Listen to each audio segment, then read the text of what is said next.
Алтын санаған аштан өледі. Қай заманда өткені белгісіз, сағат есімді үрерге иті, сығарға биті жоқ, сіңірі шыққан қу кедей болыпты. Ол бірде аштықтан көзі қарайып бас ауған жаққа қаңғалақтап келе жатыпты. Әбден қалжырап, ұйқы меңдеген байғұс сәл тынығып алайын деп бір құмайт жерге жантая кетіпті. Арқасына аяздай батқан жоқшылық ұйықтаса да қыр соңынан қалмаса керек. Түсінде де осы азаптан бас сауғалап қашып келе жатса, алдынан сақалы белуарына түскен әппақ қудай қария шығады.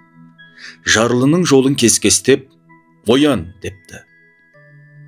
Өзің жантайған құмайттың оң жағына қарай 10 қадам жүрсең, ескі жертөленің орны бар. Сол арадағы қираған ошақтың астын сынық сүйемдей қазсаң, Сүлеймен саудагердің былғары әмияны табылар. Әмиянның аузын ашып жапқан сайын ішінен 1 теңгелік алтын ділді аласың. Енді қалған өміріңе бұйырған несібе осы. Қанағат қылсаң, қарның тояды дейді де ғайып болады. Жүрегі алып ұшып орнынан атып тұрған сағат ұйықтаған жерінен оңға қарай 10 адым аттайды. Опырылған жертөленің оқпандай орнына кезігеді. Құлаған ошақтың орнын тырналап қазып жатып, осыдан шалдың айтқандары расқа шығып, 1 ділді тапсам тойынып тамақ ішермін.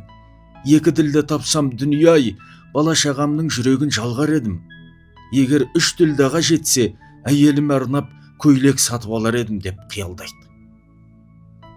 Шалдың берген аяны айнымай келеді де, айтқан орнынан әмиян табылады. 1 ашса 1 ділді, 2 ашса 2. Әмиянды 100 ашқанда үйіліп жатқан ділдаларды көзімен жей отырып, қарағымның қақ ортасынан хан сарайындай күмбезді үй салуды армандайды.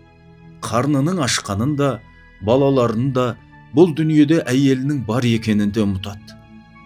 Көзіне қызылды жасылды дүние елестеген сағат 1000, 10 000, 100 000, миллион рет ашамын дегенше арада 2 апта уақыт өтіпті.